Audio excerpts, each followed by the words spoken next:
On each of these, and 1 second.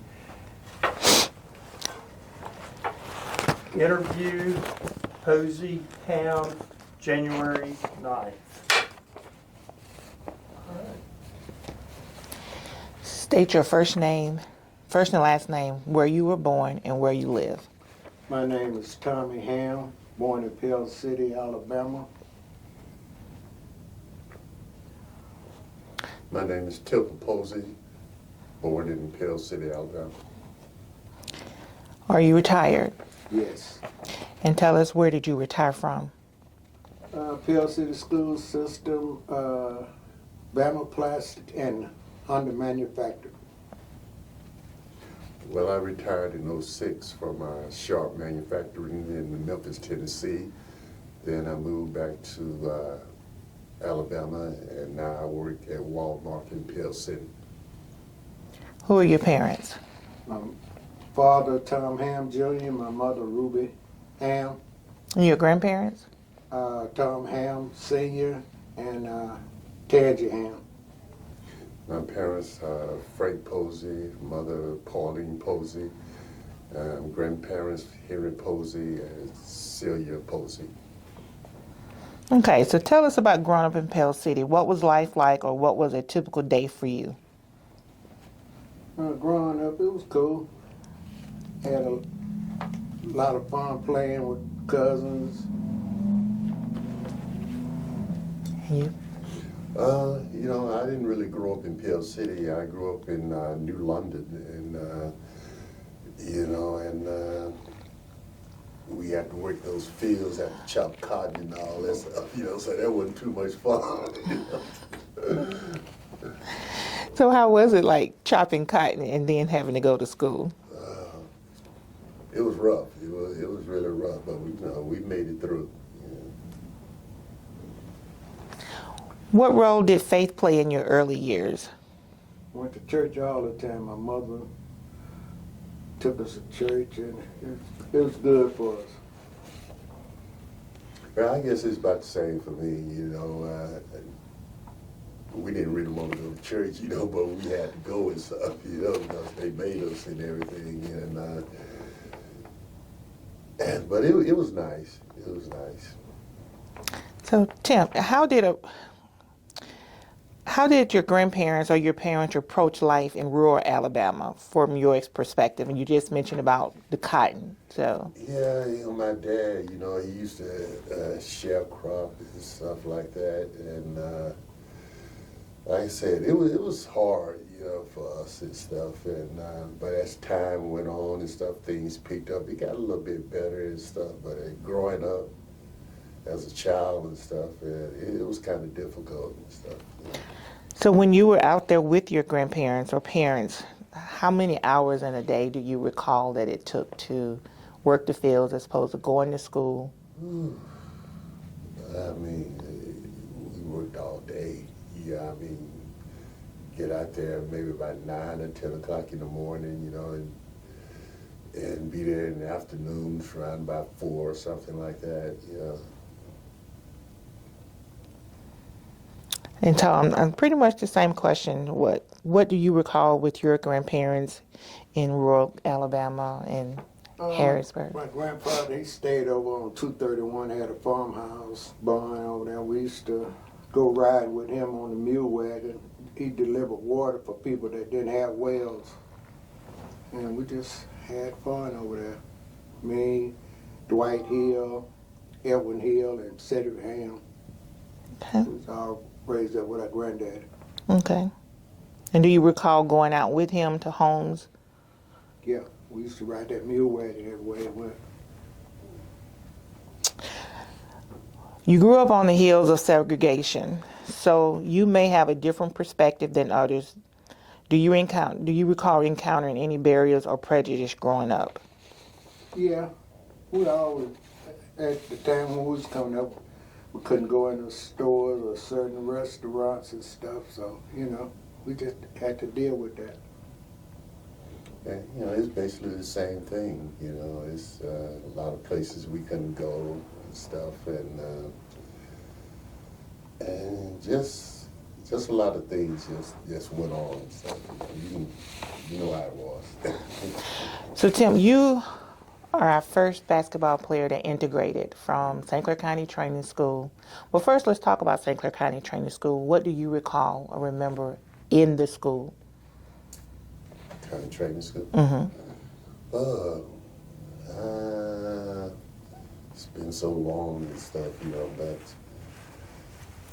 it was. I love county training school. I mean, it's we had a lot of fun there and stuff. And when we found out, we was gonna change schools and stuff, and that kind of hurt a lot of people and stuff, because we didn't want to go and stuff like that, But as we integrated and stuff, it was kind of hard at times when we entered Pell City High, but as time went on, and they got used to us, we got used to them, it kind of worked out okay.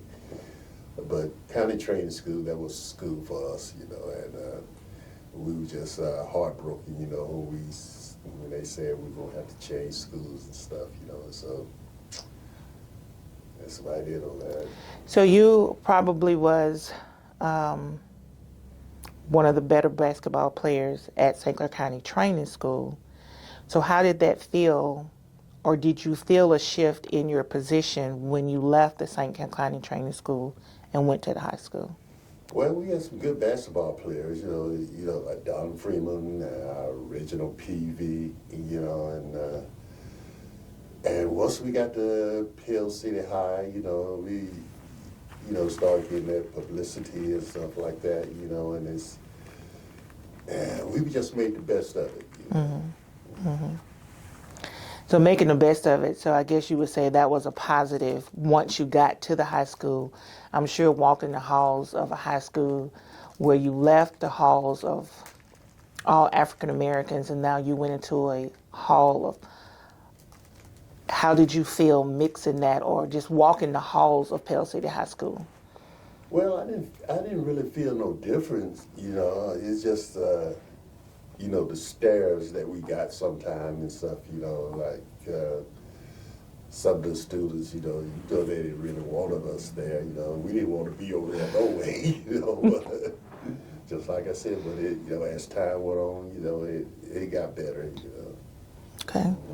So, and then on the basketball team, how was that a feeling once you left from St. Clair County Training School and went to the Pell City High School and you found your place in basketball? How was that, or what did you all do? Do you recall your coach or anything like that? Well, when we first went to Pell City High, we had Coach Watson, I mean, this guy was a really good coach. He was a good man too,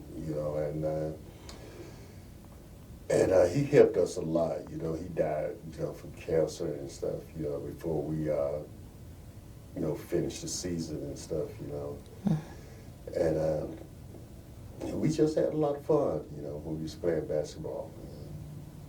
You had Reginald and Don, they was some of the best basketball players, Do you recall like any articles or newspaper where you ever like publicized or got knowledge of you playing basketball? Yeah, Pell City newspaper did a lot of write-ups on us and stuff. I did have a lot of articles they did, but I can't find them now, So that was kind of helpful. Okay. And Tom, when you left, how was it feel as a football player at St. Clair County Training School? It was great. Coming up, the guys before us, we always wanted to be good like they were, so yeah, it was great at St. Clair. And the principal, he ran everything, Mr. Kennedy, so, and Betsy, the scrap, so you were gonna do right. It was good. So when you left to go to Pell City High School, as I asked Tim, when you left from one status at St. Clair County Training School and then you go to Pell City High School, did you see a racial barrier of coming into the high school? No, not really. They, people, it was something new for both sides, so we had to adjust to that, but football, and after that, it was all good. Do you recall some of your football players that came over with you from? Renfro, Robert, Posey, Reggie. I can't, let me see, who else? Don Allen, Terry Young, yeah. It was a bunch of good guys.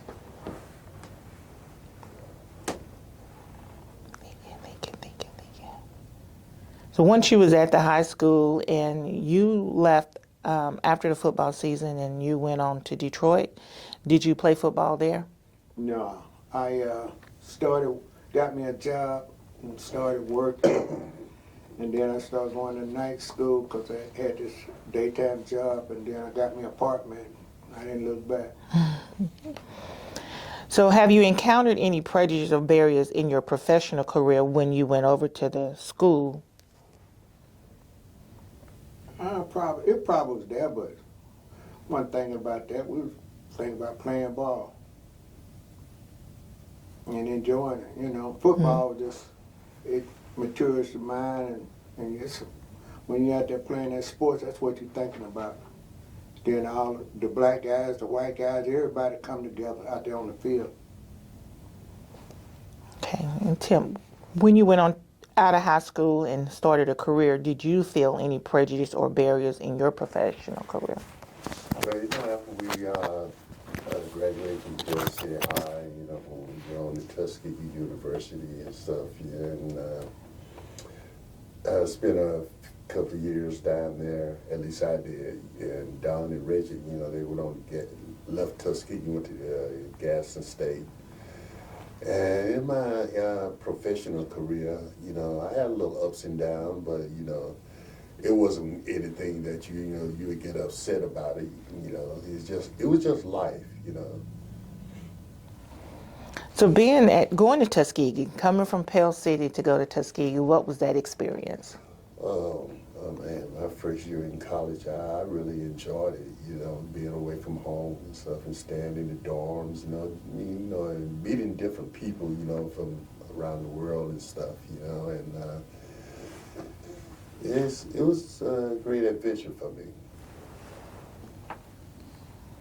So to be the first in anything is quite an accomplishment. If you gave advice to younger people today about achieving goals, what would that advice be? I would say follow your dream. If you got a dream, you stick with it and stuff, you know.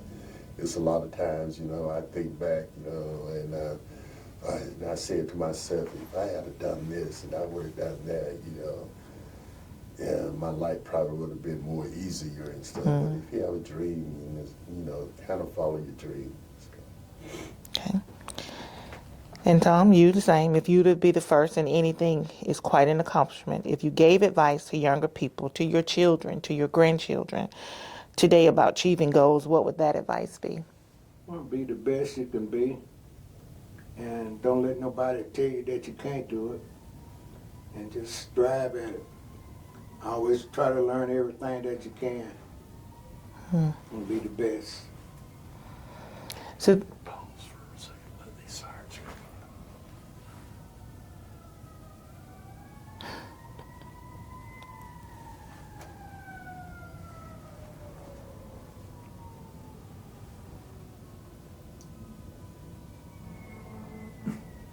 something going on.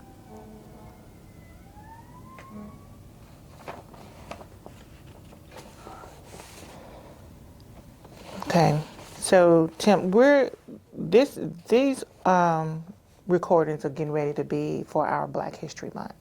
We're going to have a little exhibit. It's going to be a rolling video. So if you were to think of something that children, adults, elder will see when they come in, what is it that you would want them to know about you?